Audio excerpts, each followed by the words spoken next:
So camouflage is really trendy right now in clothing, and then also like hunting season and stuff is coming up, so I thought it would be fun to do a camouflage nail tutorial. So I hope you guys enjoy this, and if you want to see how to get these nails, then keep watching. To start out, I've painted my nails with my base coat, and then on top of my base coat I put 2 coats of like a sage green kind of polish. This one is from Essie and it's called So Psyched. It's from a fall collection quite a while ago. You probably won't be able to find this in a store, but you can find almost any discontinued color if it's been within the last like 3 or 4 years on Amazon or eBay. So 2 coats of that. I'm taking just like a plastic Ziploc style bag, and I'm going to have to use medium dotting tool because I can't find my larger one. And the first color that I'm going to be dotting over that is a darker forest green, and this is Zoya's Hunter. It's just a nice dark green. This is from a fall collection this year, so you can still buy this from the source. I'm just going to put a dot of that on my bag. Come on.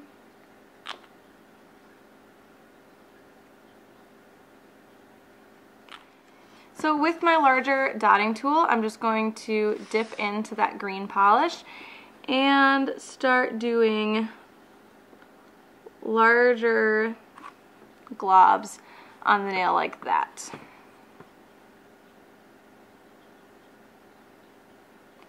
And it's not difficult to create the shapes, but it definitely does help to have an actual like picture of camouflage in front of you.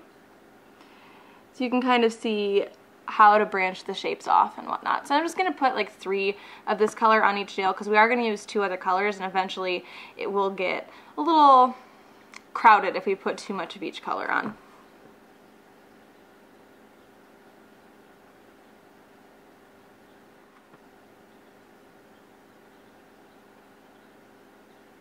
The next color that I'm going to use is kind of a tan khaki kind of color, and this is Flynn from Zoya, and this is also from the fall collection that came out this year, and I'm going to pretty much do the same thing with this. And then I already cleaned my dotting tool off with just a cotton ball dipped in acetone, or acetone on a cotton ball. I'm just going to go and do the exact same thing I did with the dark green, but the key to making this really look like camouflage is to actually overlap the shapes a little bit for each different color that you use. So I'm going to try and do these ones in a different place, but I'm going to overlap them a tiny bit. And it's always best to do a dark color for your first set of spots, a lighter color for your middle set, and then a dark color again for your last set, just because if you stop with a lighter color, you can tell it doesn't look bad, it just looks strange. It's too light on top.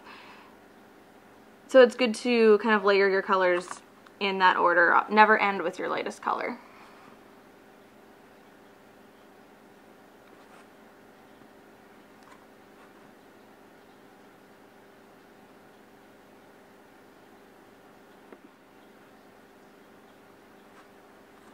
And then lastly, you're going to do the exact same thing with a black polish. This is Blackout from Hansen.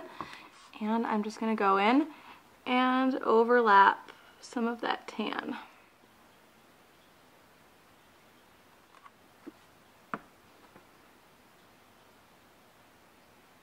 One thing you want to remember when you're doing this is to almost use the dotting tool to drop the polish onto your nail rather than to push the polish onto your nail, because unless you want to wait forever for every single layer of dots or spots to dry, then you will end up pushing holes into the previous layer, and sometimes the colors can mix and it will look a little strange.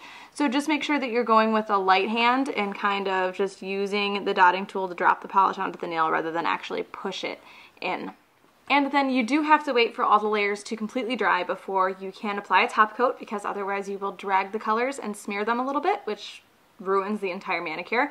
Alternatively, for the colors, you can use a lighter khaki color instead of the sage green as a base, and that just creates a little bit different of a color. If you do that, then you'd want to use, instead of a tan for the middle section of spots, you'd want to use a darker brown, like this one right here, which is Louise from Zoya. That would be a good option, and that's only if you use a tan or khaki base color. Also, camouflage is very trendy in the traditional color sense right now, but for those that are just like, you know, girls that like hunting and things like that, I know they also have the camouflage that has pink mixed in. I see a lot of clothing, and like I saw a steering wheel cover the other day that looks like that. So you could also mix some light pink into this to make it a little more girly if you prefer. So for top coats, you have a couple different options. You definitely want to add a top coat because all the different layers of spots can make it seem kind of lumpy and just kind of weird looking. So you definitely want a top coat to smooth everything out. But you can add a top coat to make it shiny. This is the Out the Door top coat. You can get it at Sally's. Or if you want like a more authentic, actual camouflage clothing look, you can use a matte top coat. This one is from Hard Candy. You can get it at Walmart for $4, and this is called Mattely in Love. I'll go ahead and apply each of these to a couple nails so you can see the difference. And again, I waited about 10 minutes for my nails to be completely dry so that I didn't have the top coat dragging any of the nail polish. So there you can see the difference. These two fingers have the matte top coat and these two fingers have a glossy top coat, so it's really up to you and what your preference is. I'm usually not the biggest fan of matte nails, but I really like these ones matte. So that is the entire camouflage nail tutorial. I hope you guys enjoyed this, and I will talk to you later. Bye.